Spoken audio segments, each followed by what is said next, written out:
मेरा एक कॉन्ट्रैक्ट था एक बर्फ जैसी ठंडी महिला सीईओ के साथ। मैंने उसे अच्छे जीन दिए और बदले में उसने मुझे 50 लाख रुपए देने का वादा किया। शर्त साफ थी, बच्चा पैदा होते ही पैसे मिलेंगे और उसके बाद हमारा रिश्ता हमेशा के लिए खत्म। लेकिन किस्मत को कुछ और ही मंजूर था। मेरे साथ ऐसा हुआ जिसकी किसी ने कल्पना भी नहीं की थी। एक ही बार में जुड़वा बेटे पैदा हो गए। ऑपरेशन थिएटर के बाहर अफरा-तफरी मची हुई थी। उसी हंगामे का फायदा उठाकर मैं कमजोर रोने वाले बच्चे को अपनी गोद में उठाकर वहां से भाग निकला। पैसे लेकर मैं हमेशा के लिए गायब हो गया। पिछले 6 सालों से मैं गांव में रहकर मुर्गियां पालता रहा, सब्जियां उगाता रहा और अपने बेटे की परवरिश करता रहा। मैंने उसे इतने प्यार से पाला कि वह बिल्कुल स्वस्थ, खुश और तंदुरुस्त बड़ा हुआ। लेकिन एक दिन सब कुछ बदल गया। मैं अपने बेटे को साथ लेकर 3 पहिया गाड़ी में सब्जियां बेचने शहर आया था। तभी अचानक एक मेबैक कार आकर मेरे सामने रुकी।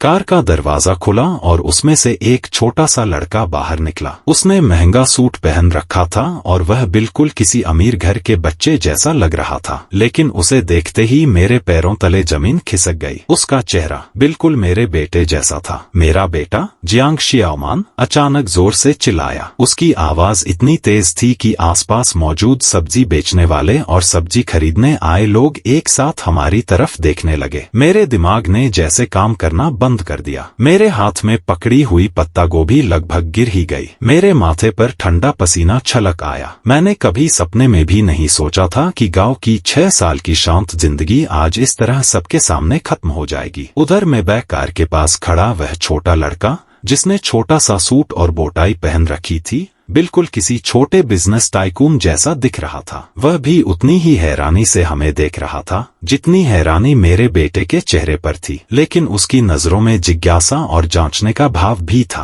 तभी कार का पिछला दरवाजा दोबारा खुला। सबसे पहले काली स्टॉकिंग्स में लिपटी एक लंबी टांग बाहर आई और फिर वह चेहरा दिखाई दिया। वही चेहरा जो पिछले 6 सालों से मेरी यादों में बसा हुआ था। वह थी चिन बिंग। 6 साल बाद भी उसमें कोई बदलाव नहीं आया था। उसका चेहरा हमेशा की तरह ठंडा था और उसकी आंखें ऐसी थीं जैसे किसी को भी जमा दे। लेकिन इस बार उसके बर्फ जैसे शांत चेहरे पर पहली बार हल्की सी दरार दिखाई दी। उसकी नजर पहले मेरे बेटे पर पड़ी। उसके चेहरे पर थोड़ी मिट्टी लगी थी, लेकिन शक्ल बिल्कुल मेरी जैसी थी। फिर उसने धीरे से नजर घुमाकर उस छोटे सूट पहने लड़के की तरफ देखा। दोनों लड़के एक जैसे दिख रहे थे। एक ने जगह से सिली हुई पुरानी जीन्स पहन रखी थी और मिट्टी में खेलने वाले बच्चे जैसा लग रहा था। दूसरे ने महंगा डिजाइनर सूट पहन रखा था और वह किसी छोटे राजकुमार से कम नहीं दिख रहा था। ऐसा लग रहा था जैसे हवा भी थम गई हो। मुझे महसूस हो रहा था कि मेरा दिल 180 की रफ्तार से धड़क रहा है। पापा, कुछ बोलिए ना। क्या शहर में आपका कोई दूसरा परिवार भी है? क्या आपने मेरा और गांव के मोड़ पर रहने वाली वांग दाहुआ का साथ छोड़ दिया? अरे ओ शरारती, मेरा वांग दाहुआ से क्या लेना देना? वो तो गांव के प्रधान के घर की कुतिया है। मैंने तुरंत जियांग शियाओमान का मुंह अपने हाथ से बंद कर दिया और रोने से भी ज्यादा अजीब सी मुस्कान चेहरे पर लाते हुए बोला, बच्चा है, जो मन में आता है बोल देता है। इसकी बातों का बुरा मत मानिए। लेकिन चिन बिंग ने मेरी तरफ देखा तक नहीं। उसकी नजरें किसी तेज धार वाले चाकू की तरह मुझे और जियांग शियाओमान को ऊपर से नीचे तक परख रही थी। उसी दौरान उसके पीछे खड़े 2 काले कपड़ों वाले बॉडीगार्ड चुपचाप हमारी तरफ बढ़ने लगे। बस मेरे दिमाग में एक ही ख्याल आया, भागो। मैंने पूरी ताकत से अपनी 3 पहिया गाड़ी का एक्सेलरेटर घुमा दिया। 6 साल से मेरा साथ निभाने वाली पुरानी गाड़ी ने एक जोरदार आवाज निकाली और सब्जियों से लदी हुई पूरी रफ्तार में आगे दौड़ पड़ी। उसे पकड़ो,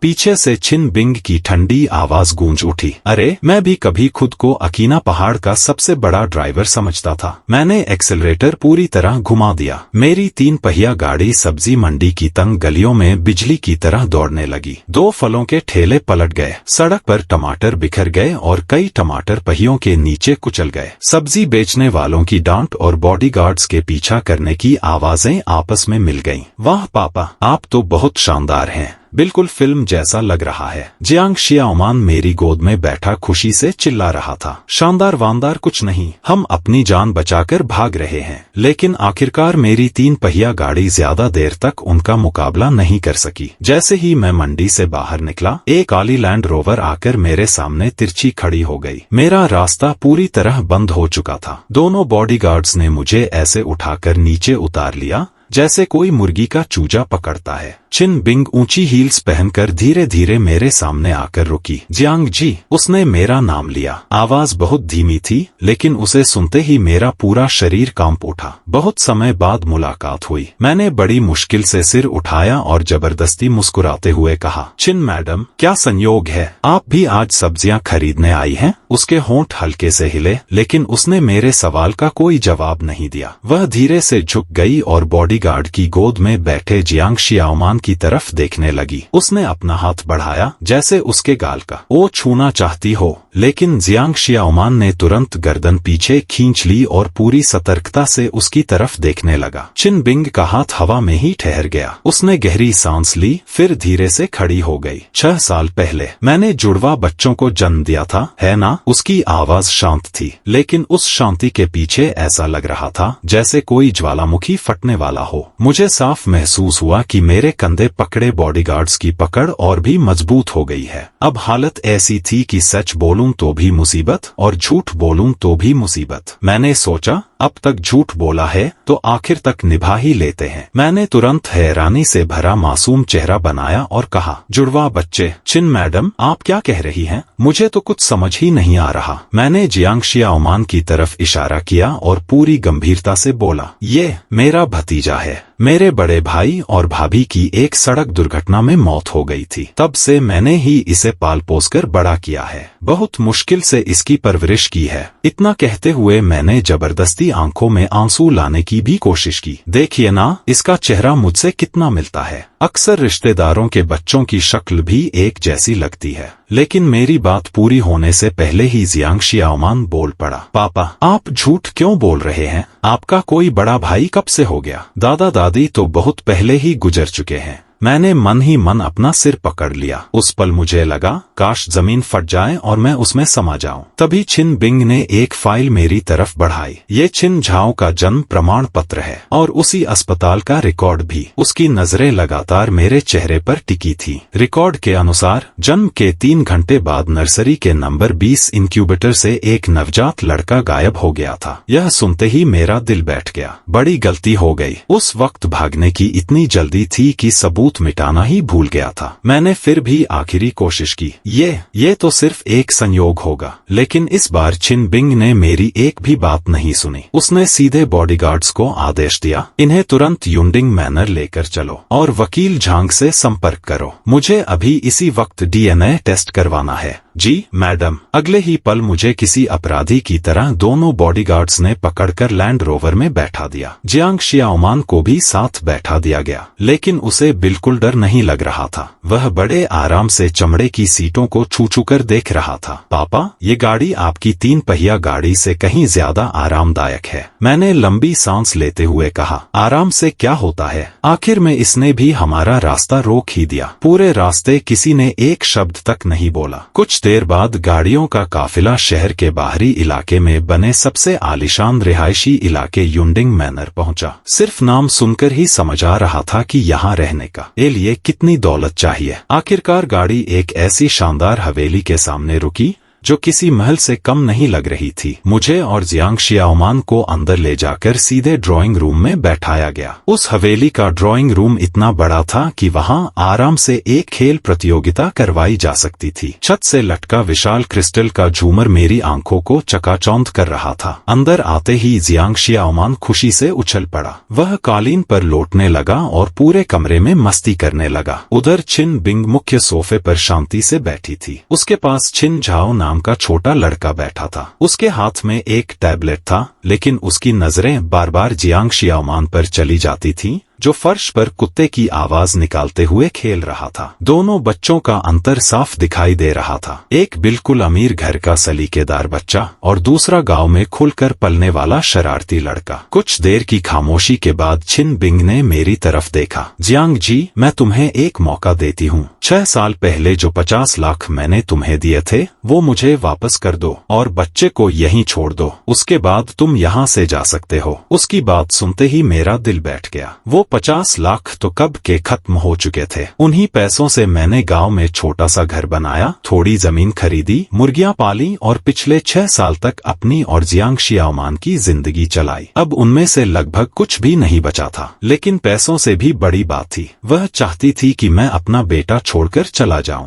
मैंने अपने बेटे की तरफ देखा। वह बेफिक्र होकर कालीन पर दौड़ रहा था और खिलखिलाकर हंस रहा था। उसे मैंने 6 साल तक अपनी जान से भी ज्यादा संभाल कर पाला था। मैंने गहरी सांस ली और पहली बार सीधे छिन बिंग की आंखों में देखते हुए कहा, छिन मैडम, पैसे लौटाने की कोशिश मैं जरूर करूंगा, लेकिन शियाओमान मेरा बेटा है, मैं उसे कभी नहीं छोड़ सकता। छिन बिंग हल्का सा मुस्कुराई, जैसे उसने कोई मजाक सुन लिया हो। तुम्हारा बेटा? हमारे बीच हुए कॉन्ट्रैक्ट को मत भूलो। तुम सिर्फ अच्छे जीन देने वाले व्यक्ति थे। मैंने बिना डरे जवाब दिया। उस कॉन्ट्रैक्ट में ये कहीं नहीं लिखा था कि अगर जुड़वा बच्चे पैदा हुए तो क्या होगा। मैंने अपनी बात आगे बढ़ाई। और जब वह पैदा हुआ था तब उसकी हालत बहुत खराब थी। डॉक्टर तक कह रहे थे कि शायद वह बच न सके। मैं ही उसे गांव लेकर गया, चावल का पतला पानी पिलाया, देसी इलाज किए और एक एक दिन मेहनत करके उसे जिंदा रखा। मैं सच कह रहा था। जियांग शियाओमान समय से पहले पैदा हुआ था। वह बहुत छोटा और कमजोर था। उसकी रोने की आवाज भी बिल्ली के बच्चे जैसी धीमी थी। उसे लेकर भागने की वजह सिर्फ पैसे नहीं थे। मुझे डर था कि उसकी यह ठंडी और भावनाहीन मां शायद उसकी परवाह भी न करे। मेरी बात सुनकर पहली बार छिन बिंग के चेहरे का भाव थोड़ा बदला, लेकिन अगले ही पल वह फिर से पहले जैसी ठंडी हो गई। उसने शांत आवाज में कहा, मुझे इस बात से कोई फर्क नहीं पड़ता कि क्या हुआ था, मैं सिर्फ नतीजा देखती हूँ। और नतीजा ये है कि तुमने मेरे पैसे चुराए और मेरा बेटा भी। महल जैसी उस हवेली में नजरबंद होने का पहला दिन था। उसी दिन मुझे समझ आया कि अमीर लोगों की जिंदगी बाहर से जितनी शानदार दिखती है,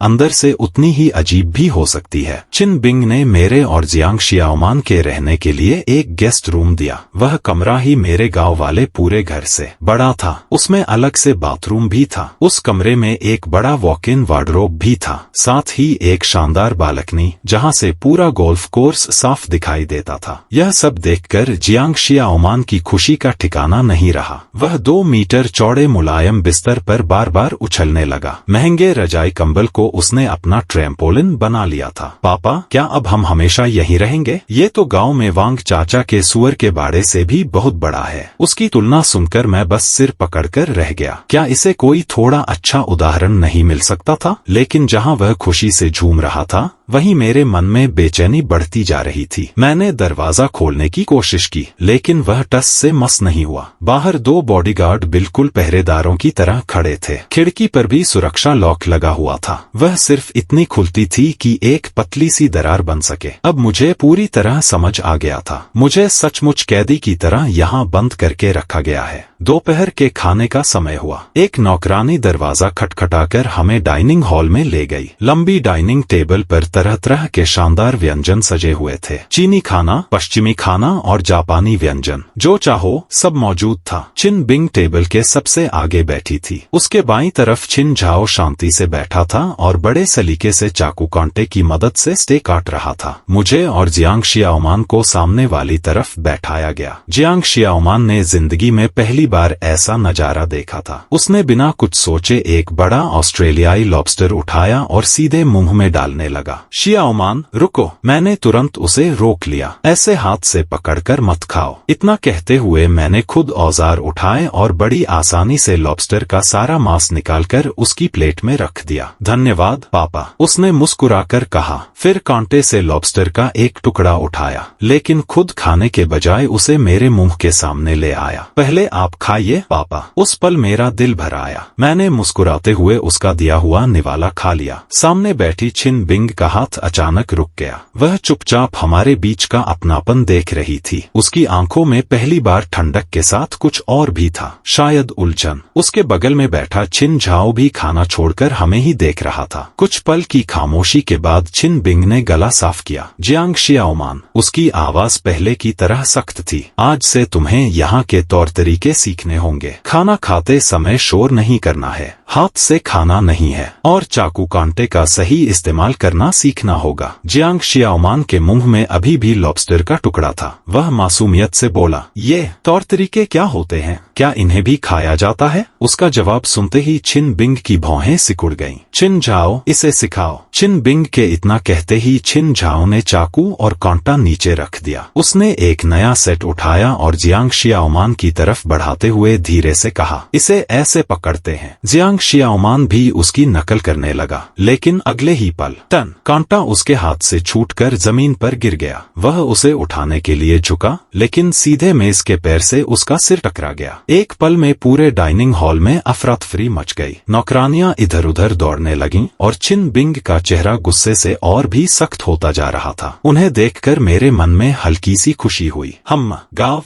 वालों को कम समझने का यही नतीजा है। मेरा बेटा अकेला ही तुम्हारी पूरी हवेली सिर पर उठा सकता है। आखिरकार किसी तरह खाना खत्म हुआ। छिन बिंग ने छिन झाओ को अपने पास बुलाया और उसे कई महंगे खिलौने थमा दिए। फिर उसने कहा, झाओ जाओ, अपने छोटे भाई को खिलौनों वाले कमरे में ले जाओ। इसके बाद उसने जियांग शियाओमान की तरफ देखते हुए कहा, वहाँ जितने भी खिलौने हैं सब तुम्हारे हैं, जो पसंद आए बेझिझक ले लेना। मैं यह सुनते ही सतर्क हो गया। यह साफ साफ लालच देकर मेरे बेटे का दिल जीतने की कोशिश थी, लेकिन मैं ऐसा होने नहीं देने वाला था। पहली बार दोनों एक जैसे दिखने वाले लड़के आमने सामने खड़े थे। छिन झाओ के हाथ में एक ट्रांसफॉर्मर खिलौना था और वह थोड़ा झिझक रहा था। उधर जियांग शियाओमान उसके चारों तरफ घूमने लगा। फिर उसने उसके कपड़ों को हाथ लगाकर टटोलना शुरू कर दिया। अरे, तुम्हारे कपड़े तो बहुत मुलायम हैं, मेरे पापा की बनियान से भी ज्यादा। यह सुनकर छिन झाओ का चेहरा शर्म से लाल हो गया। वह धीरे से बोला, ये रेशम के हैं। फिर उसने कहा, चलो मैं तुम्हें एक मजेदार जगह दिखाता हूँ। मैं भी चुपचाप उनके पीछे चल पड़ा, लेकिन अगले ही पल मैंने देखा कि जियांग शियाओमान छिन झाओ का हाथ पकड़कर हवेली के पीछे बने बगीचे में एक बड़े पेड़ के पास ले गया। ध्यान से देखना। उसने अपनी बाजू ऊपर चढ़ाई, हथेलियों पर थोड़ा थूक लगाया और देखते ही देखते फुर्ती से पेड़ पर चढ़ गया। कुछ ही सेकंड में वह एक मजबूत डाल पर आराम से बैठ गया। फिर नीचे खड़े हैरान छिन झाओ की तरफ हाथ हिलाते हुए बोला, ऊपर आओ, यहाँ से नजारा बहुत शानदार है। छिन झाओ ने सिर उठाकर ऊपर देखा। उसकी आंखों में उत्साह भी था और डर भी। मैं कभी पेड़ पर नहीं चढ़ा। जियांग शियाओमान हंसते हुए बोला, डरने की क्या बात है, मैं तुम्हें सिखाता हूँ। वह बिल्कुल छोटे शिक्षक की तरह समझाने लगा। यहाँ हाथ रखो, अब वहाँ पैर जमाओ। हाँ, बिल्कुल ऐसे। जियांग शियाओमान का हौसला बढ़ाने वाला अंदाज देखकर छिन झाओ ने भी हिम्मत जुटाई। धीरे धीरे और थोड़ी मुश्किल के साथ वह सचमुच पेड़ पर चढ़ने लगा। मैं पेड़ के नीचे खड़ा यह सब देख रहा था। मेरे चेहरे पर अपने आप मुस्कान आ गई। मैं पेड़ के नीचे खड़ा यह सब देख रहा था। मेरे मन में अजीब सी भावनाएं उमड़ रही थी। तभी पीछे से छिन बिंग की आवाज आई, जियांग जी, क्या तुम्हें सच में लगता है कि इस तरह की परवरिश उसे अच्छा भविष्य दे पाएगी? मैंने मुड़कर देखा। पता ही नहीं चला कि वह कब मेरे पीछे आकर खड़ी हो गई थी। उसके चेहरे पर हल्की सी व्यंग्य भरी मुस्कान थी। क्या बड़ा होकर यह चिड़ियों के घोंसले ढूंढेगा या जंगल में शिकार करेगा? मैं हल्का सा मुस्कुराया। फिर पेड़ पर चढ़ने की कोशिश कर रहे छोटे से बच्चे की तरफ इशारा करते हुए बोला, छिन मैडम, मैं उसे अरबों की दौलत नहीं दे सकता, लेकिन मैं उसे एक खुशहाल बचपन जरूर दे सकता हूँ। देखिए, आपका बेटा भी इस वक्त कितना खुश है। छिन बिंग ने मेरी उंगली की दिशा में देखा। पेड़ पर छिन झाओ जियांग शियाओमान की मदद से आखिरकार एक नीची डाल पर चढ़ गया था। वह डर के मारे तने को कसकर पकड़े हुए था, लेकिन उसके चेहरे पर जो मुस्कान थी, वैसी खुशी शायद उसने पहले कभी महसूस ही नहीं की थी। दोनों बच्चे साथ साथ डाल पर बैठे थे। जियांग शियाओमान दूर की तरफ उंगली दिखाते हुए बड़े गर्व से अपने गांव की कहानियां सुना रहा था। वह बढ़ा चढ़ाकर बता रहा था कि कैसे पूरे गांव में उसी का रौब स्टॉप चलता था। यह सब देखकर चिन बिंग की आंखों में एक पल के लिए अलगसा भाव उभरा। वह कुछ नहीं बोली, बस चुपचाप बच्चों को देखती रही। तभी अचानक चर्र एक तेज आवाज सुनाई दी। जिस डाल पर चिन झाओ बैठा था उसमें दरार पड़ गई थी। उसका संतुलन बिगड़ गया। वह डर के मारे जोर से चीखा और नीचे गिरने लगा। जाओ जाओ! चिन बिंग की चीख निकल गई। एक पल में उसका चेहरा सफेद पड़ गया। मेरा भी दिल जैसे गले में आकर अटक गया। अरे ये डाल इतनी कमजोर कैसे निकली? लेकिन अगले ही पल जियांग शियाओमान ने बिना एक सेकंड गवाए छलांग लगा दी। वह बिल्कुल फुर्तीले बंदर की तरह चिन झाओ की तरफ लपका और उसकी कमर कसकर पकड़ ली। डरो मत, मुझे कसकर पकड़ लो, उसने अपनी पूरी ताकत लगा दी। किसी तरह उसने गिरते हुए चिन झाओ को वापस अपनी तरफ खींच लिया, लेकिन जोर इतना ज्यादा था कि दोनों का संतुलन बिगड़ गया। वे दोनों साथ में डाल से फिसलकर नीचे आ गिरे। अच्छी बात यह थी कि पेड़ ज्यादा ऊंचा नहीं था। दोनों मोटी मुलायम घास पर गिरे और लुढ़कते हुए एक दूसरे से लिपट गए। मैं और चिन बिंग लगभग एक साथ उनकी तरफ दौड़े। जाओ जाओ, तुम ठीक तो हो? चिन बिंग ने घबराकर चिन झाओ को अपनी बाहों में उठा लिया। वह बार बार उसके हाथ पैर और शरीर को देखकर यह यकीन करने लगी कि उसे कहीं चोट तो नहीं लगी। उसकी आंखें भीग चुकी थीं। मैंने भी तुरंत जियांग शियाओमान को उठाया। पापा, लगता है मेरा पिछवाड़ा तो 8 टुकड़ों में बंट गया। दर्द में भी वह मजाक कर रहा था, लेकिन अगले ही पल उसने सबसे पहले चिन झाओ की तरफ देखा। तुम ठीक हो ना? अरे छोटे साहब, तुम ठीक तो हो ना?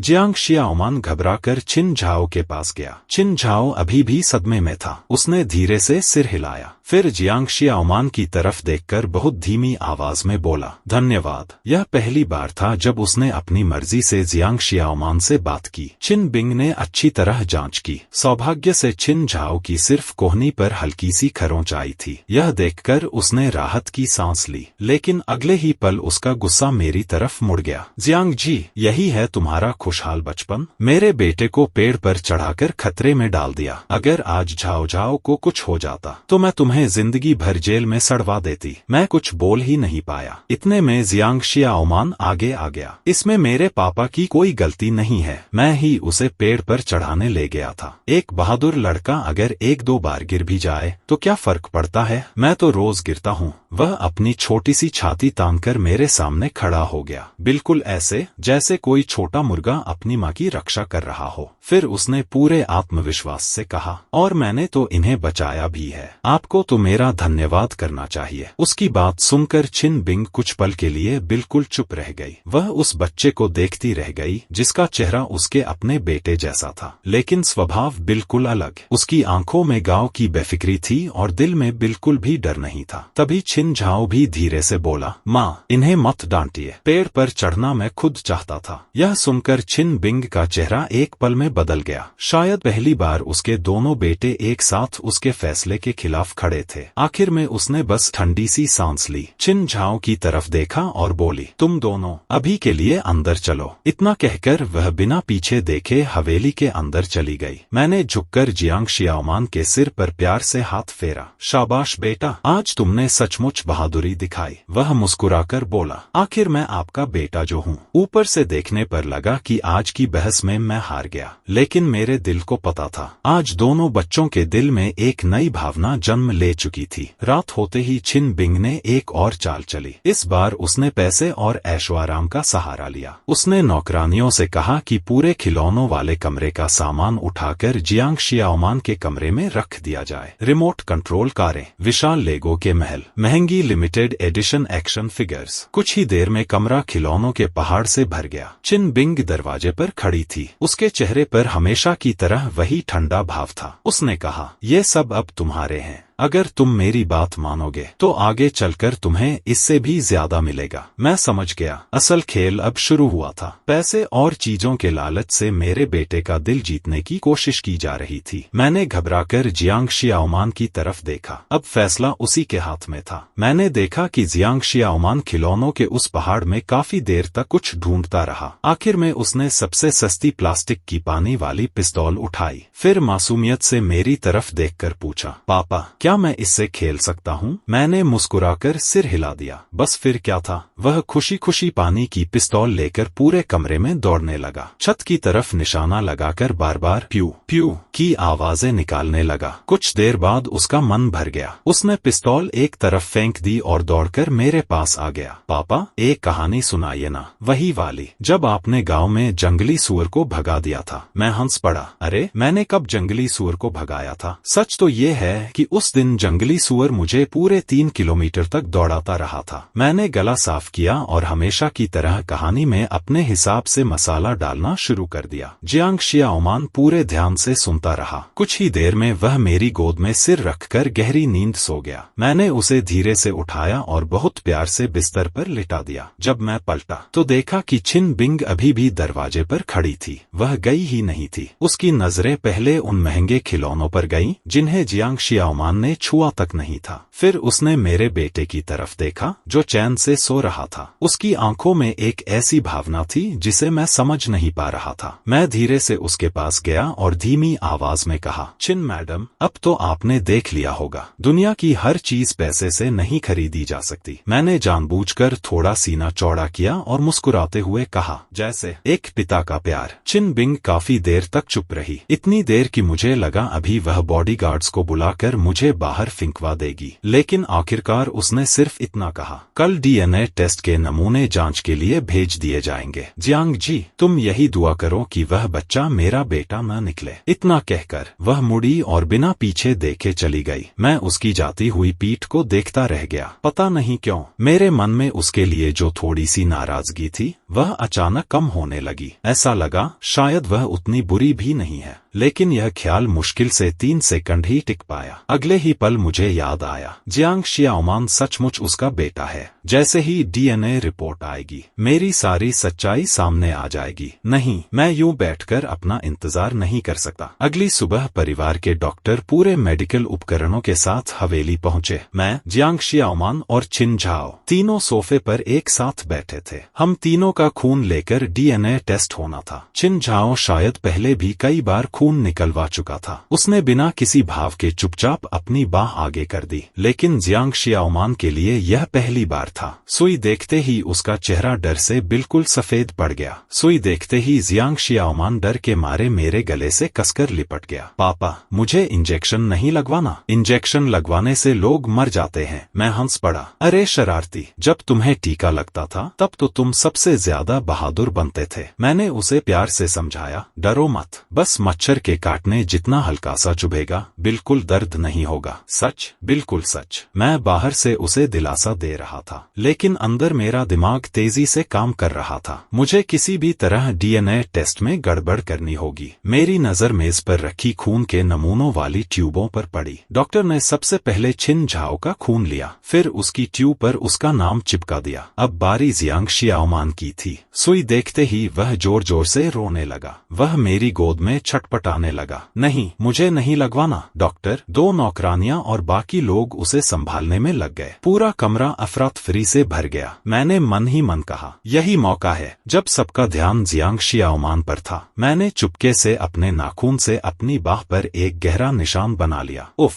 कितना दर्द हुआ। उसी समय जब डॉक्टर जियांग शियाओमान को सुई लगा रहा था मैंने उसे संभालने का नाटक करते हुए अपना हाथ उसकी बाह के नीचे ले गया। मेरी बाह से निकली खून की एक छोटी सी बूंद चुपचाप उस ट्यूब में गिर गई जिस पर जियांग शियाओमान का नाम लिखा था। सब कुछ हो जाने के बाद मैंने राहत की सांस ली। अगर रिपोर्ट में यह साबित हो जाए कि जियांग शियाओमान का मुझसे भी कोई रिश्ता नहीं है और छिन बिंग से भी नहीं, तो फिर उसके पास हमें रोकने का कोई कारण नहीं बचेगा। मैं मन ही मन अपनी ही चालाकी पर खुश हो रहा था। वाह, क्या दिमाग लगाया है। लेकिन मेरी खुशी ज्यादा देर टिक नहीं पाई। खून लेने के बाद डॉक्टर ने हम तीनों के मुंह से भी गाल की अंदरूनी परत का नमूना लिया। उसने कहा, यह अतिरिक्त पुष्टि के लिए है। मेरे चेहरे की सारी खुशी पल भर में गायब हो गई। इस बार तो मुझसे बहुत बड़ी गलती हो गई। मैं उन सीलबंद नमूनों को देखता रह गया। वे मुझे सबूत नहीं बल्कि अपनी बर्बादी का फरमान लग रहे थे। दोपहर में छिन बिंग को कंपनी की एक जरूरी मीटिंग के लिए जाना था। जाने से पहले उसने मुझे और जियांग शियाओमान को अपने पास बुलाया। उसने सख्त आवाज में कहा, आज छिन झाओ के पियानो टीचर आने वाले हैं। जियांग शियाओमान, तुम शांति से रहोगे, उनकी क्लास में बिल्कुल भी परेशानी नहीं करोगे। फिर उसने मेरी तरफ देखकर चेतावनी दी, अगर तुम अपने बेटे को नहीं संभाल पाए तो फिर मुझे उसे संभालना पड़ेगा। मैंने मन ही मन सोचा, मुझे धमका रही है, मैं डरने वालों में से नहीं हूँ। चिन बिंग के जाते ही कुछ देर बाद एक अधेड़ उम्र का आदमी हवेली में दाखिल हुआ। उसने काला टेलकोट पहन रखा था, उसके बाल इतने करीने से पीछे किए हुए थे कि चमक रहे थे। वही छिन झाओ का पियानो शिक्षक था। सुना था कि वह दुनिया भर में मशहूर पियानो उस्तादों में गिना जाता है। वह उस्ताद विशाल ड्राइंग रूम में रखे उस बेहद महंगे ग्रैंड पियानो के सामने जाकर बैठ गया। चिन झाओ भी चुपचाप उसके पास जाकर बैठ गया। कुछ ही देर में मधुर पियानो की धुन पूरे कमरे में गूंजने लगी। जियांग शियाओमान उत्सुकता से पास आया। वह पियानो के किनारे झुककर बड़ी बड़ी आंखों से उसे देखने लगा। फिर हैरानी से बोला, वाह,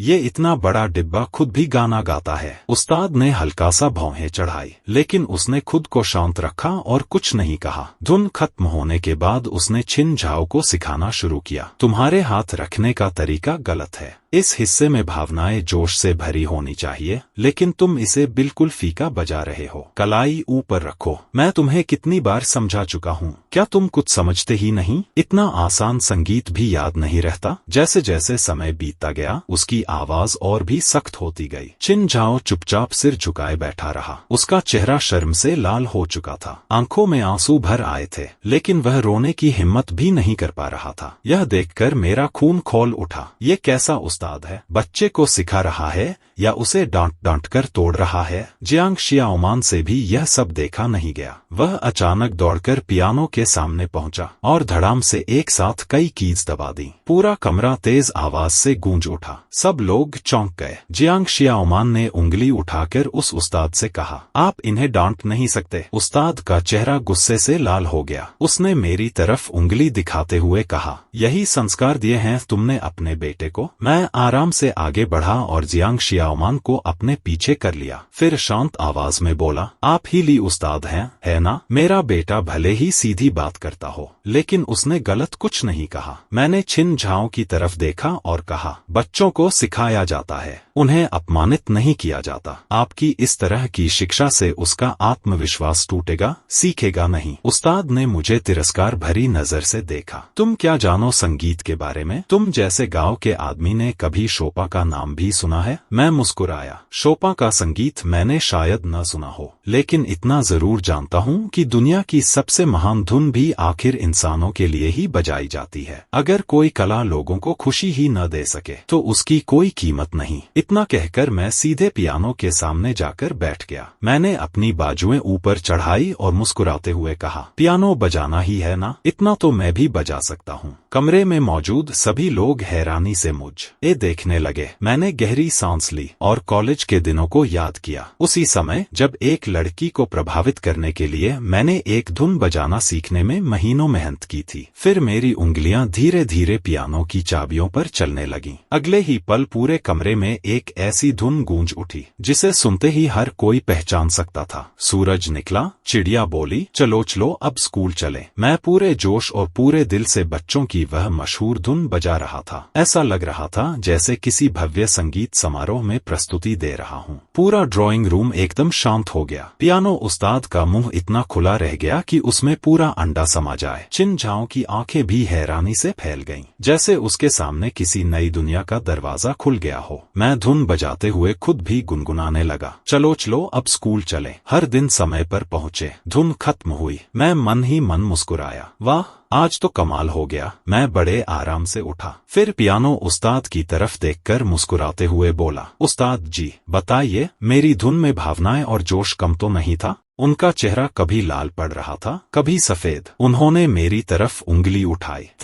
तुम? लेकिन गुस्से में भी उनके मुंह से एक शब्द नहीं निकला। आखिरकार उन्होंने जोर से अपना कोट झटका और बोले, ये बहुत घटिया हरकत है। तुमने संगीत जैसी कला का अपमान किया है। इतना कहकर वह अपना बैग उठाकर गुस्से में वहां से निकल गए। जाते जाते उन्होंने कहा, मैं इस घटना की पूरी रिपोर्ट छिन मैडम को दूंगा। मैं हंस पड़ा। देनी है तो दे दो, मैं किसी से डरता नहीं। उनके जाते ही छिन झाओ तुरंत मेरे पास आया। उसकी आंखों में चमक थी। अंकल, आप बहुत अच्छा पियानो बजाते हैं। मैंने मुस्कुराकर अपनी छाती थपथपाई। वो तो है, सीखना चाहोगे? मैं तुम्हें सिखाऊंगा। चिन झाओ ने बिना सोचे तुरंत सिर हिला दिया। उसके बाद पूरा दोपहर हवेली का आलीशान ड्राइंग रूम बच्चों की हंसी से गूंजता रहा। मैं पियानो बजाता रहा, कभी दो चिड़िया, कभी ट्विंकल ट्विंकल लिटिल स्टार, तो कभी मैं हूँ एक छोटा चित्रकार जैसी आसान बच्चों की धुनें। जियांग शियाओमान गाता और नाचता रहा, मैं पियानो बजाता रहा और चिन झाओ खुशी खुशी ताली बजाकर हमारा साथ देता रहा। तीनों की खुशी बिल्कुल सच्ची और मासूम थी। शाम को जब चिन बिंग अपनी मीटिंग खत्म करके थकी हुई घर लौटी तो उसने सामने एक बिल्कुल अलग नजारा देखा। ड्राइंग रूम में दो छोटे बच्चे और मैं, तीनों हंसते हंसते लोटपोट हो रहे थे। एक पल के लिए वह दरवाजे पर ही खड़ी रह गई। वह शायद अपना गुस्सा भी भूल गई थी। चिन झाओ दौड़कर उसके पास गया। माँ, आज अंकल ने मुझे पियानो सिखाया, बहुत मजा आया। चिन बिंग कुछ पल तक उसे देखती रह गई। शायद उसने पहली बार अपने बेटे को इतनी खुलकर हंसते देखा था। फिर उसकी नजर धीरे धीरे मुझ पर आकर ठहर गई। इस बार उसकी आंखों में सिर्फ ठंडापन नहीं था, कुछ और भी था जिसे मैं अभी तक समझ नहीं पा रहा था। अब उसकी आंखों में सिर्फ ठंडापन नहीं था, उनमें पहली बार जिज्ञासा और उलझन भी दिखाई दे रही थी। मैं मन ही मन मुस्कुराया। लगता है बर्फ का पहाड़ थोड़ा थोड़ा पिघलने लगा है। मैंने उसकी तरफ हल्की सी मुस्कान फेंकी, लेकिन अगले ही पल उसका फोन बज उठा। उसने कॉल उठाई। कुछ ही सेकंड बाद उसका चेहरा फिर से सख्त हो गया। क्या कहा? उसने ली उस्ताद को गुस्से में वहां से भेज दिया और बच्चों के गाने पियानो पर बजाए। ठीक है, मुझे सब समझ आ गया। उसने फोन काट दिया, फिर मेरी तरफ देखा। अभी कुछ पल पहले उसकी आंखों में जो नरमी आई थी वह पूरी तरह गायब हो चुकी थी। उसकी नजरें फिर से बर्फ जैसी ठंडी हो गईं। जियांग जी, तुम सच में कमाल के इंसान हो, मैं मुस्कुराकर बोला। अरे, इतनी भी तारीफ मत कीजिए, दुनिया में मेरा नंबर तो बस तीसरा है। मेरी बात सुनकर उसने गहरी सांस ली। लग रहा था कि वह किसी तरह अपना गुस्सा रोक रही है। फिर उसने कहा, कल झाओ झाओ के स्कूल में पेरेंट्स स्पोर्ट्स डे है, तुम जियांग शियाओमान को लेकर वहां चलोगे? मैं हैरानी से बोला, और आप? उसने शांत स्वर में जवाब दिया, मैं उसकी माँ हूँ, तुम उसके दूसरे अभिभावक की तरह वहां रहोगे। इतना कहते हुए वह एक पल के लिए रुकी। ऐसा लगा जैसे वह पिता शब्द बोलना चाहती थी लेकिन बोल नहीं पाई। फिर उसने सख्त लहजे में कहा, सबसे जरूरी बात, वहां कोई हंगामा मत करना। अगर फिर कोई परेशानी खड़ी की तो उसके नतीजे तुम्हें पता है। मैंने मन ही मन सोचा, ये तो पहले डांटती है, फिर उससे भी बड़ी धमकी दे देती है। एक बड़े अमीर स्कूल के स्पोर्ट्स डे में जाना मेरे लिए किसी परीक्षा से कम नहीं था। ऐसा लग रहा था जैसे किसी गांव के आदमी को सीधे शाही महल में भेज दिया गया हो। मैं पहले से ही सोचने लगा था कि कल मेरी कितनी बेइज्जती होने वाली है। अगली सुबह हम चारों दो गाड़ियों में बैठकर उस मशहूर रॉयल किंडरगार्टन पहुंचे। स्कूल के बाहर महंगी महंगी लग्जरी कारों की लंबी कतार लगी हुई थी। हर माता पिता ऐसे तैयार होकर आए थे जैसे किसी फिल्म अवार्ड समारोह में जा रहे हों। चिन बिंग जैसे ही अंदर पहुंची, सबकी नजरें उसी पर टिक गईं और मैं उसके पीछे पीछे चलता हुआ ऐसा लग रहा था जैसे गलती से इस दुनिया में आ गया हूं। उधर जियांग शियाओमान और चिन झाओ हाथ पकड़कर इधर उधर सब कुछ बड़े उत्साह से देख रहे थे। कुछ ही देर में खेल प्रतियोगिता शुरू हो गई। पहला खेल था 2 लोगों की 3 टांग वाली दौड़।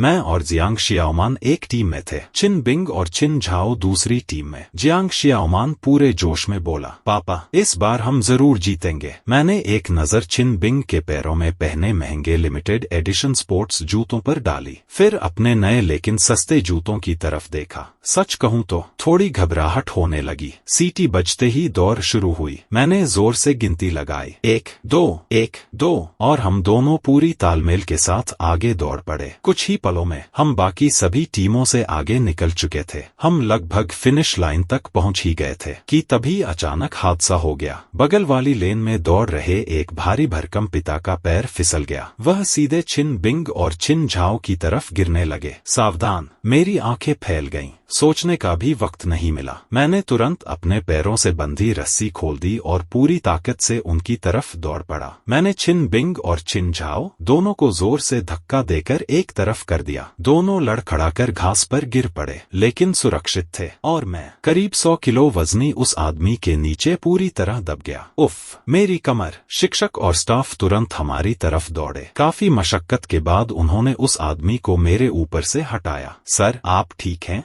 मैं जमीन पर ऐसे पड़ा था जैसे मेरी सारी ताकत खत्म हो गई हो। कई सेकंड तक उठने की भी हिम्मत नहीं हुई। चिन बिंग भी अपनी परवाह किए बिना दौड़कर मेरे पास आ गई। वह घुटनों के बल बैठी और घबराकर बोली, जियांग जी, तुम ठीक हो? उसकी आवाज में पहली बार सच्ची चिंता साफ सुनाई दे रही थी। शायद उसे खुद भी इसका एहसास नहीं था। मैंने बड़ी मुश्किल से सिर उठाया और मुस्कुराने की कोशिश की। मैं ठीक हूँ, अभी जिंदा हूँ। इतने में जियांग शियाओमान और चिन झाओ भी रोते हुए हमारे पास आ गए। पापा, अंकल, दोनों ने मुझे कसकर पकड़ लिया। उनकी आंखों से आंसू रुक ही नहीं रहे थे। उन्हें देखकर मेरा दिल भर आया। ऐसा लगा मेरी कमर का दर्द भी थोड़ा कम हो गया है। मैंने मन ही मन सोचा, आज हीरो बनकर चोट खाना घाटे का सौदा नहीं था। आखिर में मुझे स्ट्रेचर पर लिटाकर एम्बुलेंस से सीधे अस्पताल ले जाया गया। सभी जांचों के बाद डॉक्टर ने राहत की खबर दी। कमर की मांसपेशियों में गहरी चोट थी, लेकिन हड्डी बिल्कुल सुरक्षित थी। मैं वीआईपी वार्ड में भर्ती था। नौकर चाकर मेरी पूरी देखभाल कर रहे थे। स्कूल का सारा काम निपटाकर चिन बिंग भी अस्पताल पहुंची। वह कुछ देर तक चुपचाप मेरे बिस्तर के पास खड़ी रही। उसके चेहरे पर भाव बहुत उलझे हुए थे। फिर उसने धीरे से कहा, धन्यवाद। यह पहली बार था जब उसने मुझे इतनी सच्चाई और दिल से धन्यवाद कहा था। मैं मुस्कुराया, सोचा थोड़ा हीरो वाली स्टाइल मारूं, लेकिन जैसे ही हिलने की कोशिश की, कमर में तेज दर्द उठा। आह, मैं दर्द से मुंह बनाते हुए बोला, चिन मैडम, सिर्फ धन्यवाद कहने से काम नहीं चलेगा। ये तो पूरी तरह नौकरी के दौरान लगी चोट है। इलाज का खर्च, काम छूटने का नुकसान और मानसिक पीड़ा का मुआवजा, कुछ तो देना पड़ेगा। चिन बिंग ने मुझे घूरकर देखा, लेकिन इस बार उसके होंठों पर हल्की सी मुस्कान भी थी, इतनी हल्की कि शायद कोई और उसे देख भी न पाता। वह बोली, तुम्हारा नुकसान नहीं होने दूंगी। फिर कुछ पल रुककर उसने धीरे से कहा, आज मेरी भी गलती थी, मुझे तुम्हें वहां नहीं ले जाना चाहिए था। मैं मुस्कुराकर बोला, अरे कोई बात नहीं, जिंदगी में ऐसा अनुभव भी होना चाहिए। मैंने बड़े आराम से हाथ हिलाकर बात टाल दी। उसी समय कमरे का दरवाजा खुला। जियांग शियाओमान और चिन झाओ धीरे धीरे अंदर आए। दोनों के हाथ में फलों की एक टोकरी थी। लगता था चिन बिंग ने ही रास्ते में खरीदी थी। जियांग शियाओमान मेरे बिस्तर के पास आया और धीरे से पूछा, पापा, अब दर्द कम है ना? उसने फलों की टोकरी नीचे रख दी। चिन झाओ भी सिर झुकाकर बोला, अंकल,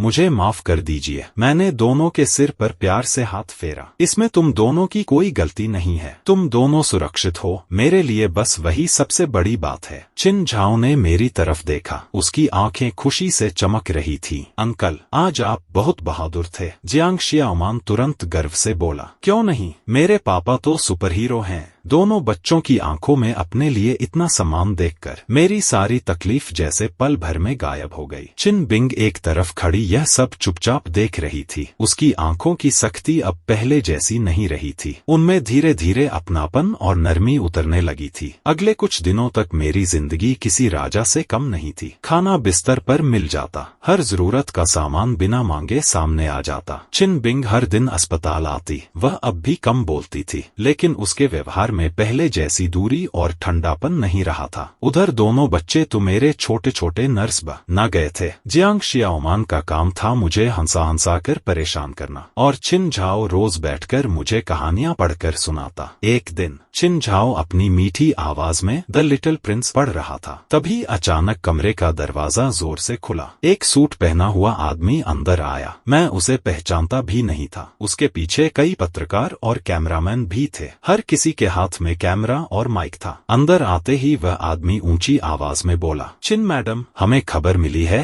कि आपने गुप्त रूप से बच्चे को जन्म दिया था और उसके पिता को इसी अस्पताल में छिपा कर रखा है। क्या यह सच है? इतना सुनते ही कैमरों की फ्लैश लगातार चमकने लगी। मैं पूरी तरह सन्न रह गया। चिन बिंग का चेहरा भी तुरंत बदल गया। वह बिना एक पल गवाए मेरे और दोनों बच्चों के सामने आकर खड़ी हो गई। उसने सख्त आवाज में पूछा, तुम लोग कौन हो? तुम्हें अंदर किसने आने दिया? सिक्योरिटी। इतने में सामने खड़ा आदमी चालाक मुस्कान के साथ बोला, चिन मैडम, कृपया शांत रहिए। हम सिर्फ आपसे इस खबर की पुष्टि करना चाहते हैं। वह आदमी मेरी तरफ उंगली करके बोला, यही हैं बच्चों के पिता, है ना? फिर उसने कैमरा मेरी तरफ घुमाया। और ये दोनों आपके जुड़वा बेटे हैं? कैमरा अब मेरी, जियांग शियाओमान और छिन झाओ की तरफ था। उसी पल मुझे सब समझ में आ गया। मामला बहुत गंभीर था। ये लोग कोई साधारण पत्रकार नहीं थे। इनके पीछे जरूर छिन बिंग के कारोबारी दुश्मनों का हाथ था। वे इस पूरे मामले को एक बड़े घोटाले की तरह दिखाकर छिन बिंग और उसकी कंपनी की छवि खराब करना चाहते थे। छिन बिंग गुस्से से कांप रही थी, लेकिन बच्चों की सुरक्षा के लिए उसे धीरे धीरे पीछे हटना पड़ा। उधर पत्रकार लगातार आगे बढ़ते जा रहे थे। छिन मैडम, कृपया हमारे सवालों का जवाब दीजिए। इस आदमी से आपका रिश्ता क्या है? आप अपने बच्चों की सच्चाई दुनिया के सामने कब लाने वाली हैं? कुछ ही सेकंड में वे हमारे बिस्तर तक पहुंचने वाले थे। मैंने फैसला कर लिया, जो होगा देखा जाएगा। मैं अचानक बिस्तर से कूद पड़ा। कमर में तेज दर्द उठा, लेकिन मैंने उसकी परवाह नहीं की। मैंने पास रखी पानी की केतली उठाई और सीधे पत्रकारों की तरफ पानी फेंक दिया। अरे हटो यहाँ से! गर्म पानी पड़ते ही सब लोग घबरा गए। फिर मैंने छिन बिंग और दोनों बच्चों का हाथ पकड़कर जोर से कहा, जल्दी खिड़की से नीचे उतर जाओ। मेरी इस हरकत से पूरा कमरा कुछ पल के लिए सन्न रह गया। पत्रकार पीछे हट गए। छिन बिंग भी मुझे अवाक होकर देख रही थी। वह बोली, खिड़की से? यह तीसरी मंजिल है। मैंने जल्दी जल्दी बिस्तर की चादर खींची और उसे रस्सी की तरह मरोड़ते हुए कहा, तीसरी मंजिल ही तो है। मैं तो गांव में 5वीं मंजिल से भी कूद चुका हूँ। असल में मैं झूठ बोल रहा था। सच तो यह था कि मैं सिर्फ दूसरी मंजिल से कूदा था, और तब भी मेरा टखना मुड़ गया था। मैंने चादर का एक सिरा कमरे के मजबूत पाइप से कसकर बांधा, दूसरा सिरा खिड़की से बाहर लटका दिया। जल्दी, मैं पीछे से सब संभाल लूंगा। मैंने छिन बिंग और दोनों बच्चों को खिड़की की तरफ धकेला। छिन बिंग कुछ पल झिझकी, लेकिन बाहर बढ़ती भीड़ और पत्रकारों को देखकर उसने फैसला कर लिया। उसने छिन झाओ को अपनी बाहों में उठाया और सबसे पहले चादर के सहारे नीचे उतर गई। उसके बाद जियांग शियाओमान भी फुर्ती से नीचे उतर गया। वह तो बंदर से भी ज्यादा तेज निकला। नीचे पहुंचकर उसने ऊपर देखकर जोर से कहा, पापा आप भी जल्दी आइए, मैं नीचे आपका इंतजार कर रहा हूँ। मैंने देखा कि तीनों सुरक्षित नीचे पहुंच चुके थे। तब जाकर मेरी जान में जान आई। मैंने पीछे मुड़कर उन पत्रकारों की तरफ देखा जो अब तक संभल चुके थे और फिर मेरी तरफ बढ़ रहे थे। मैं मुस्कुराया, ऐसी मुस्कान जिसमें साफ चुनौती छिपी हुई थी। फिर मैंने बिस्तर के पास रखा तकिया उठा लिया। मैंने बिना देर किए जो भी चीज हाथ लगी सब उनकी तरफ फेंकना शुरू कर दिया। तकिए, बोतल, फल, जो मिला वही उनके ऊपर बरसा दिया। मैं जोर से चिल्लाया, आओ आज तुम्हें गांव वालों का असली रंग दिखाता हूँ। कमरे में इतना हंगामा मच गया कि पत्रकार पूरी तरह घबरा गए। मौका मिलते ही मैंने चादर पकड़ी और खिड़की से नीचे उतर गया, लेकिन जमीन पर उतरते समय मेरा संतुलन बिगड़ गया। धड़ाम! मैं सीधे अपने कूल्हों के बल गिर पड़ा।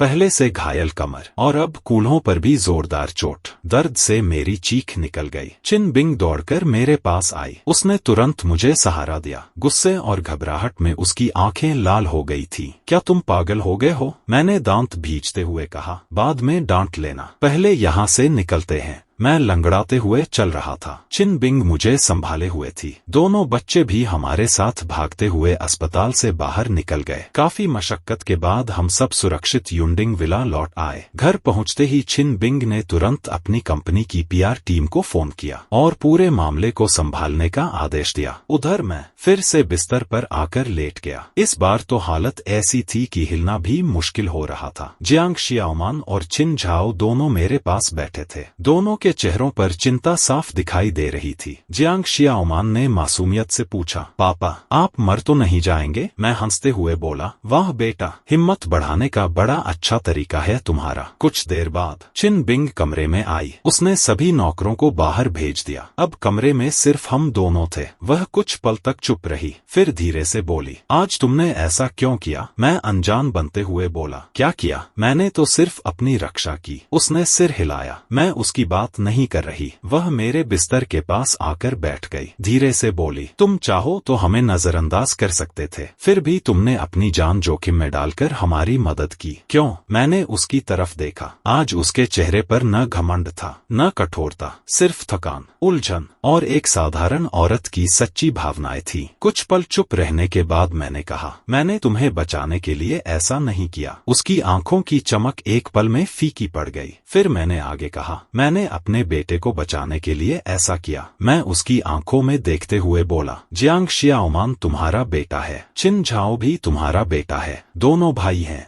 मैं अपनी आंखों के सामने उनमें से किसी एक को भी चोट लगते नहीं देख सकता। मैं थोड़ी देर रुका, फिर मुस्कुराकर बोला, और एक बात और, तुम मेरे बेटे की माँ हो। मैं कैसे देख सकता था कि कोई तुम्हारे साथ बदसलूकी करे। चिन बिंग एकदम शांत हो गई। वह काफी देर तक बस मुझे देखती रही। फिर उसने धीरे धीरे अपनी नजरें झुका ली। उसके कंधे हल्के हल्के कांप रहे थे। मैंने देखा उसकी आंख से एक आंसू टपका और उसकी गोद में रखे हाथ पर गिर पड़ा। मैं घबरा गया। अरे ये तो रो रही है। मैं जल्दी से बोला, अरे प्लीज मत रो, मैंने तो बस यूं ही कह दिया था। तुम तो जानती ही हो मेरी जुबान कभी कभी जरूरत से ज्यादा चल जाती है। मैं उसे दिलासा देने के लिए उठने की कोशिश करने लगा, लेकिन जैसे ही हिला कमर में फिर से तेज दर्द उठा। मैं दर्द से कराह उठा। वह तुरंत बोली, हिलना मत। उसने धीरे से सिर उठाया। उसका चेहरा फिर से शांत हो चुका था, बस आंखें अभी भी हल्की सी लाल थीं। उसने अपना हाथ बढ़ाया और बहुत प्यार से मेरे माथे पर बिखरे बालों को पीछे कर दिया। उसकी उंगलियां ठंडी थीं, लेकिन जैसे ही उन्होंने मेरी त्वचा को छुआ, ऐसा लगा जैसे पूरे शरीर में बिजली सी दौड़ गई हो। एक पल के लिए मेरी धड़कन रुक सी गई। कुछ देर बाद उसने धीमी आवाज में कहा, जियांग जी, डीएनए रिपोर्ट कल आ जाएगी। मेरे दिल की धड़कन अचानक तेज हो गई। जिस बात से मैं सबसे ज्यादा डर रहा था, वह आखिर सामने आ ही गई। वह मेरी आंखों में देखते हुए बोली, अगर रिपोर्ट में साबित हो गया कि दोनों बच्चे मेरे ही बेटे हैं, तो तुम क्या करोगे? मैंने जवाब देने के लिए होंठ खोले, लेकिन शब्द ही नहीं निकले। मैं क्या करता मुझे खुद नहीं पता था। एक बार मैं पहले ही भाग चुका था, क्या दूसरी बार भी भाग सकता था? और जियांग शियाओमान को छोड़ देना, यह तो मैं किसी भी कीमत पर नहीं कर सकता था। कमरे में लंबी खामोशी छा गई। तभी बाहर से दोनों बच्चों की बहस और शोर की आवाज सुनाई दी। मैं और चिन बिंग एक दूसरे की तरफ देखने लगे, और जाने क्यों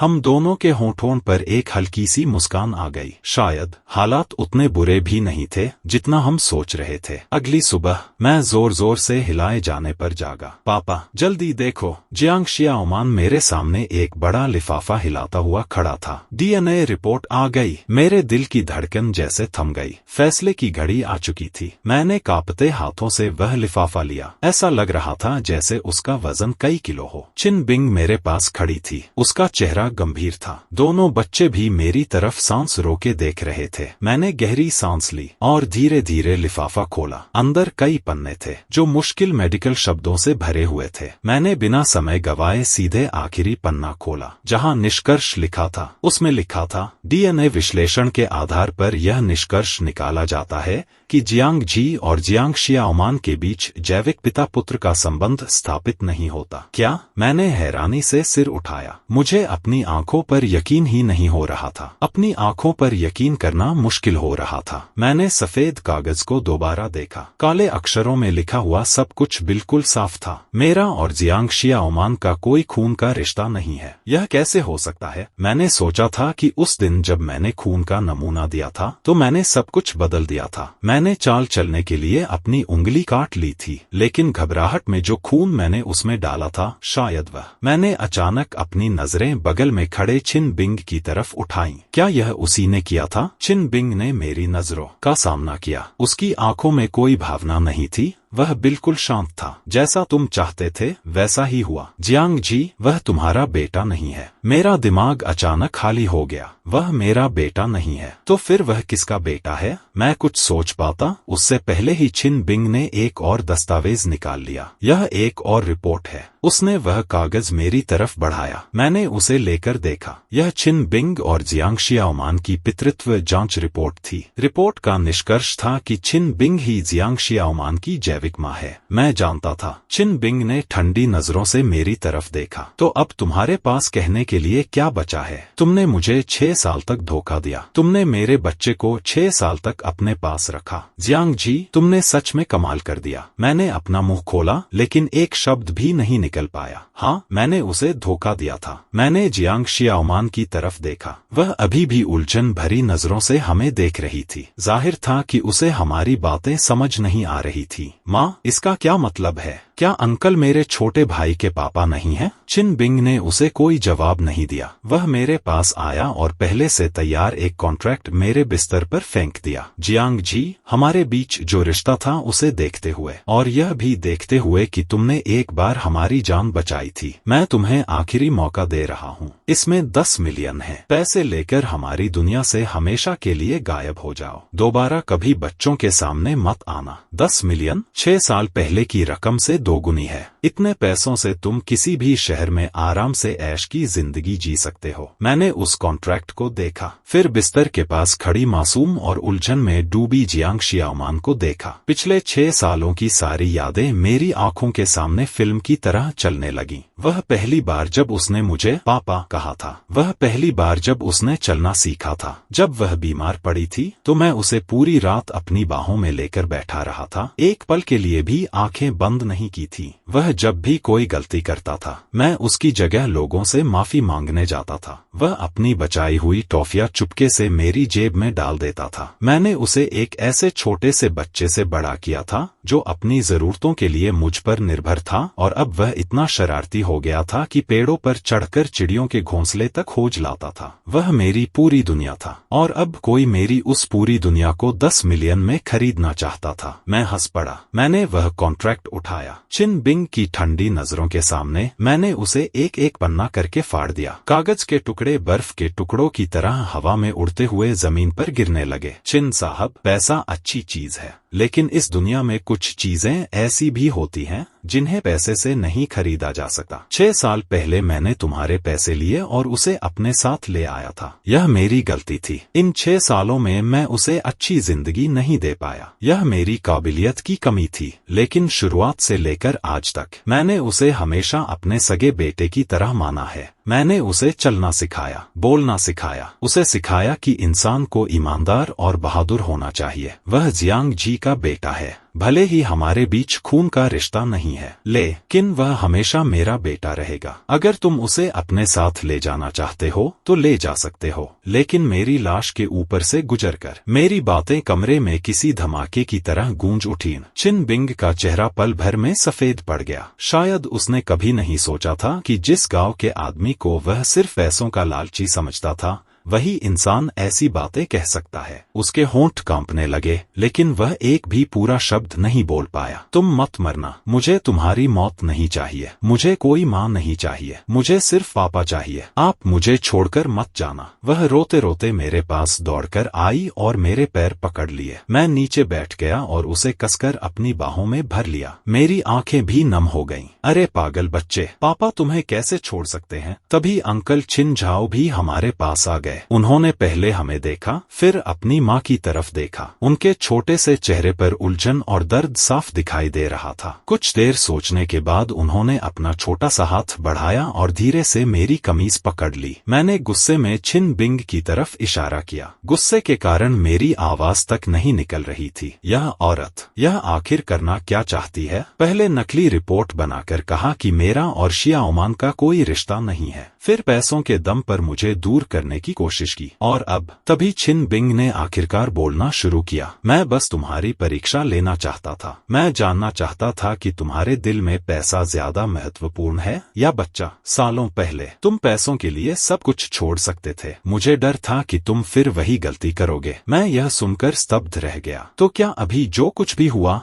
वह सब मेरी परीक्षा लेने के लिए किया गया था? तो तुम्हें अपनी परीक्षा का जवाब मिल गया? मैंने थोड़े गुस्से में पूछा। चिन बिंग ने कोई जवाब नहीं दिया, लेकिन उसकी लाल हुई आंखें सब कुछ बता रही थीं। तभी चिन परिवार के बुजुर्ग ने बात शुरू की। ठीक है, जो कुछ हो गया उसे जाने दो। अभी सबसे जरूरी बात यह है कि बच्चों का क्या होगा। उन्होंने मेरी तरफ देखा, फिर चिन बिंग की तरफ। तुम दोनों बच्चों के असली माता पिता हो। किसी को भी एक दूसरे के अधिकार छीनने का हक नहीं है। मेरी राय है कि तुम दोनों शादी कर लो। क्या? मैं और चिन बिंग एक साथ चिल्ला उठे। शादी? मैं और चिन बिंग? यह कैसा मजाक है? यह बूढ़े आदमी तो मुझसे भी ज्यादा कल्पनाएं कर रहे हैं। पापा, आप क्या बोल रहे हैं? मैं इसके साथ शादी नहीं कर सकता। मैं भी नहीं करूंगी। चिन बिंग ने तुरंत मेरी बात का समर्थन किया। मैं गांव की आजाद जिंदगी का आदी था। मैं अपनी पूरी जिंदगी किसी बर्फ जैसी ठंडी इंसान के साथ नहीं बिताना चाहता था। तुमने किसे बर्फ जैसा ठंडा कहा, जो खुद को समझ रहा है वही है। हम दोनों फिर मुर्गों की तरह लड़ने लगे। बस करो, दोनों चुप हो जाओ, बुजुर्ग ने गुस्से में कहा। क्या तुम्हें लगता है कि मैं यह सब करना चाहता हूँ? अगर मेरे दो प्यारे पोते पोतियों के लिए नहीं होता तो मैं तुम्हारे मामले में कभी दखल नहीं देता। उन्होंने जियांग शियाओमान और चिन झाओ की तरफ इशारा किया। जाकर उनसे पूछो, क्या वे एक पूरा परिवार चाहते हैं? क्या वे चाहते हैं कि उनके पापा और माँ दोनों उनके साथ रहे? दोनों बच्चों ने एक दूसरे की तरफ देखा, फिर बिना कुछ कहे एक साथ सिर ही ला दिया। जियांग शियाओमान ने तो सीधे कह दिया, मैं चाहती हूँ कि अंकल। वह थोड़ा रुकी, फिर बोली, नहीं, मैं चाहती हूँ कि पापा और माँ साथ रहें। चिन झाओ ने भी धीरे से कहा, मैं भी एक पूरा परिवार चाहता हूँ। कमाल है, इन दोनों छोटे गद्दारों ने तो हमें बेच ही दिया। मैं और चिन बिंग दोनों चुप हो गए। बस यही तय हुआ। बुजुर्ग ने हमें जवाब देने का मौका ही नहीं दिया। बच्चों को एक सही पहचान देने के लिए और बाहर के मीडिया का मुंह बंद करने के लिए तुम दोनों को शादी करनी ही होगी, लेकिन यह सिर्फ एक समझौते वाली शादी होगी। तुम दोनों अलग अलग कमरों में रह सकते हो। एक दूसरे की जिंदगी में दखल देने की जरूरत नहीं है। जब बच्चे बड़े हो जाएंगे, अगर तुम दोनों अलग होना चाहो तो मैं बिल्कुल नहीं रोकूंगा। यह सुनकर मैंने और चिन बिंग ने एक दूसरे की तरफ देखा। हम दोनों की आंखों में पहली बार थोड़ी सी हिचकिचाहट और बदलाव नजर आया। शायद अभी के लिए यही एकमात्र और सबसे अच्छा रास्ता है। मैं तुम्हें दोनों को सोचने के लिए एक दिन का समय देता हूँ। इतना कहकर बुजुर्ग अपने साथ नौकर को लेकर पूरे आत्मविश्वास के साथ वहाँ से चले गए। कमरे में फिर से सिर्फ हम 4 लोग रह गए। माहौल इतना अजीब था कि लगता था पैर के अंगूठे से ही 3 कमरों वाला घर खोद सकते हैं। आखिरकार मैंने ही चुप्पी तोड़ी। वो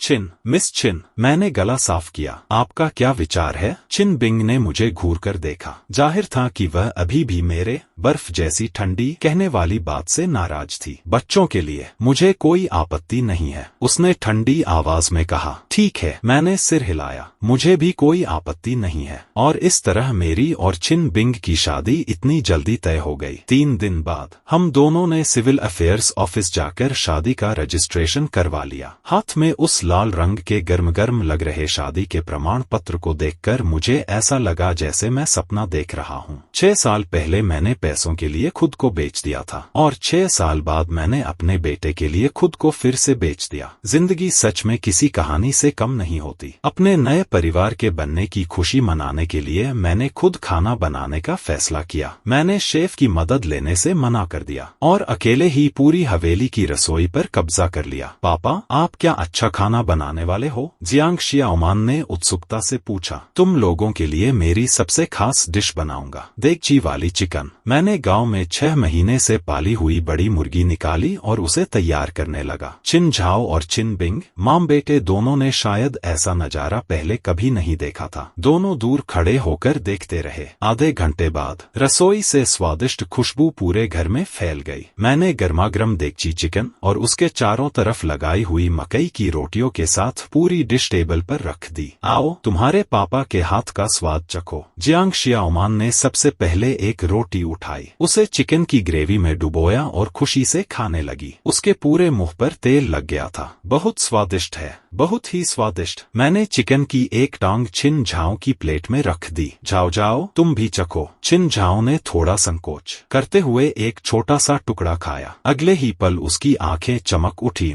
स्वादिष्ट है। मैंने गर्व से चिन बिंग की तरफ देखा। चिन मैडम, आप भी थोड़ा स्वाद ले लीजिए। चिन बिंग ने थोड़ी देर सोचा, फिर उसने चॉपस्टिक उठाई और चिकन का एक छोटा सा टुकड़ा लिया। उसने बड़े शालीन तरीके से उसे अपने मुंह में रखा, लेकिन अगले ही पल वह वहीं रुक गई। कैसा है? मैंने पूछा। उसने कुछ नहीं कहा, बस एक और टुकड़ा उठाकर खाने लगा, एक के बाद एक, और आखिर में उसने सच में आधी से ज्यादा देगची चिकन खत्म कर दी। मैं मन ही मन हंस पड़ा। मुंह से कहते हैं कि नहीं चाहिए, लेकिन शरीर तो सच्चाई बता ही देता है। खाना खत्म होने के बाद भी हम चारों का परिवार थोड़ा अजीब सा लग रहा था। हम सब लिविंग रूम में बैठकर टीवी देख रहे थे। जियांग शियाओमान और चिन झाओ मेरे पास बैठे लगातार बातें कर रहे थे। चिन बिंग हमसे ज्यादा दूर नहीं, एक सिंगल सोफे पर बैठी थी। उसके हाथ में एक बिजनेस मैगजीन थी, लेकिन उसकी नजरें बार बार हमारी तरफ आ रही थी। टीवी पर एक कॉमेडी फिल्म चल रही थी। हम तीनों हंसते हंसते लोटपोट हो रहे थे और देखते देखते चिन बिंग के होंठों पर भी हल्की सी मुस्कान आ गई। उस पल बाहर की चांदनी खिड़की से अंदर आ रही थी, उसकी रोशनी उसके चेहरे पर पड़ रही थी और अचानक मुझे लगा शायद यह बर्फ का पहाड़ उतना ठंडा भी नहीं है जितना मैंने सोचा था। समझौते वाली शादी के बाद की जिंदगी झगड़ों, हंसी मजाक और कई अनोखे बदलावों से भरी हुई थी। मैं जियांग जी, जो कभी गांव में मुर्गियां पालने वाला एक साधारण आदमी था, अब बदलकर छिन ग्रुप की सीईओ का पति बन गया था, जो घर में रहकर परिवार संभालता था। हालांकि मेरे पति होने की सबसे बड़ी जिम्मेदारी थी बच्चों की देखभाल करना। छिन बिंग अभी भी वही काम में डूबी रहने वाली इंसान थी। वह हर दिन सुबह जल्दी निकलती और रात देर से लौटती थी, लेकिन धीरे धीरे उसके घर आने का समय पहले से जल्दी होने लगा। पहले वह हमेशा ऑफिस छोड़ने वाली आखिरी इंसान होती थी, लेकिन अब वह बेवजह की मीटिंग और पार्टियों को मना कर देती थी ताकि रात के खाने से पहले घर पहुंच सके, क्योंकि उसे पता था कि घर पर 3 लोग उसका इंतजार कर रहे हैं। मैंने अपना दूसरा करियर शुरू कर लिया था, एक गृहपति का। अपनी बेहतरीन खाना बनाने की कला के दम पर मैंने घर के तीनों लोगों का दिल और पेट दोनों जीत लिए थे, खासकर छिन बिंग का। वह ऊपर से हमेशा कहती थी कि मेरे बनाए खाने में बहुत तेल होता है और यह सेहत के लिए अच्छा नहीं है, लेकिन हर बार सबसे ज्यादा वही खाती थी। हमारे दोनों बेटों का रिश्ता भी दिन ब दिन बेहतर होता गया। जियांग शियाओमान अब छिन झाओ का छोटा सा बॉडीगार्ड बन गया था। किंडरगार्टन में अगर कोई छिन झाओ को परेशान करने की कोशिश करता तो सबसे पहले जियांग शियाओमान उसके सामने खड़ा हो जाता। वहीं छिन झाओ जियांग शियाओमान का छोटा टीचर बन गया था। हर रात वह उसकी पढ़ाई करवाता, उसे कहानियां सुनाता। एक बेहद शरारती और ऊर्जा से भरा हुआ था तो दूसरा शांत और समझदार, लेकिन दोनों की जोड़ी अनजाने में बहुत अच्छी बन गई थी। उस दिन छिन ग्रुप की सालगिरह की पार्टी थी। सीईओ के परिवार के सदस्य होने के नाते छिन बिंग ने मुझे जबरदस्ती उस कार्यक्रम में शामिल होने के लिए कहा। मैंने एक उधार लिया हुआ महंगा डिजाइनर सूट पहन रखा था। चारों तरफ सजेजे लोगों की भीड़ में खड़ा होकर मुझे बहुत असहज महसूस हो रहा था। मुझे लग रहा था जैसे हंस ओ के झुंड में कोई गलती से एक हस्की कुत्ता घुस आया हो। वहीं छिन बिंग किसी रानी की तरह लग रही थी। उसने सिल्वर रंग की खूबसूरत शाम वाली ड्रेस पहन रखी थी जिसमें वह बेहद शानदार लग रही थी। वह मेरा हाथ पकड़े हुए थी और बड़े आराम से बिजनेस की दुनिया के बड़े बड़े लोगों के बीच घूम रही थी। ये मेरे पति हैं जियांग जी। जब भी वह इस तरह मेरा परिचय करवाती थी, मैं उन बड़े लोगों की नजरों में छिपी मिलीजुली भावनाएं साफ महसूस कर सकता था। कुछ में ईर्ष्या थी, कुछ में जलन और कुछ में तिरस्कार। मैं मन ही मन सोचता था, इतना मत देखो, तुम भी किसी अमीर पत्नी के सहारे जिंदगी बिताना चाहते हो, लेकिन तुम्हारे पास यह मौका भी नहीं है। पार्टी आधी हो चुकी थी, तभी एक चिकने बालों वाला दिखावे से भरा आदमी हाथ में शराब का गिलास लेकर हमारी तरफ आया। वह उसी विरोधी कंपनी का मालिक था जिसने पहले अस्पताल में पत्रकार भेजकर हमें घेरने की कोशिश की थी। उसका सरनेम वांग था। छिन साहब, बहुत समय बाद मुलाकात हो रही है। आप तो पहले से भी ज्यादा खूबसूरत और शानदार लग रही हैं। वांग साहब मुस्कुराया, लेकिन उसकी मुस्कान में साफ बुरी नीयत दिख रही थी। तो ये वही मशहूर जियांग साहब हैं? आपसे मिलकर खुशी हुई। सच में बहुत प्रभावशाली व्यक्तित्व है आपका। उसकी बातों में छिपा तंज इतना साफ था कि कोई बेवकूफ भी समझ सकता था। छिन बिंग का चेहरा ठंडा पड़ गया। वह कुछ बोलने ही वाली थी कि मैंने उससे पहले उसका हाथ पकड़ लिया। मैंने वांग साहब की तरफ देखकर बड़ी मुस्कान दी। वांग साहब, है ना, मैंने भी आपके बारे में बहुत सुना है कि हाल ही में आपकी कंपनी को पैसों की थोड़ी परेशानी चल रही है। अरे, व्यापार में ऐसा तो चलता रहता है, कभी फायदा होता है, कभी नुकसान। लेकिन मेरी किस्मत अच्छी है,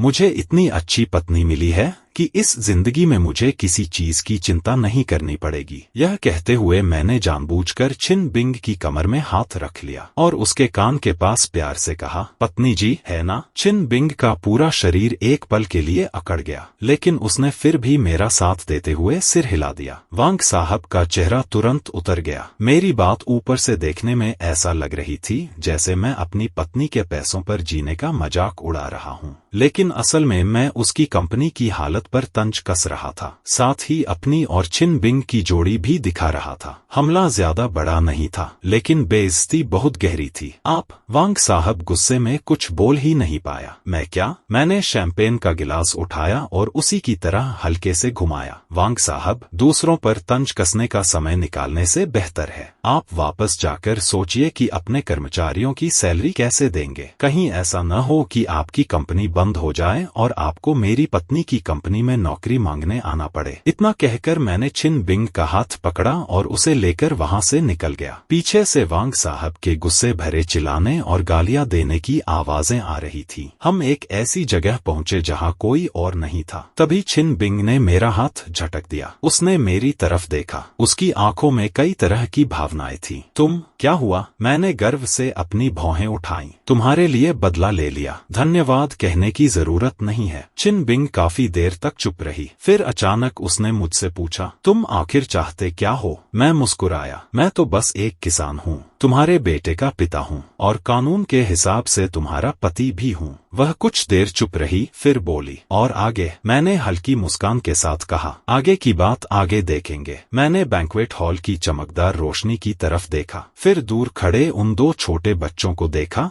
जो चुपके से केक खा रहे थे। कम से कम अभी के लिए मुझे लगता है कि सब बहुत अच्छा है। छिन बिंग ने भी मेरी नजरों का पीछा करते हुए उधर देखा और उसके चेहरे पर भी मुस्कान आ गई। वह मुस्कान ऐसी थी जैसे बर्फ पिघलने के बाद पहली बार बसंत की गर्माहट महसूस हो। शायद जिंदगी ऐसी ही होती है, अनगिनत अचानक आने वाले बदलावों और खुशियों से भरी हुई। किसने सोचा था कि 6 साल पहले हुई एक अजीब सी डील आज एक ऐसे परिवार में बदल जाएगी जहां हर दिन बहस भी होती है और प्यार भी। एक ऐसा घर जो शोर से भरा है लेकिन दिल को सुकून देता है। मैंने अपने पास खड़ी उस महिला को देखा, फिर थोड़ी दूर खड़े अपने दोनों बेटों को देखा। मेरे दिल में पहली बार इतनी गहरी शांति थी। मैंने मन ही मन सोचा, चलो कोई बात नहीं, अगर पूरी जिंदगी पत्नी के सहारे आराम से रहना पड़े तो शायद यह सौदा भी इतना बुरा नहीं है।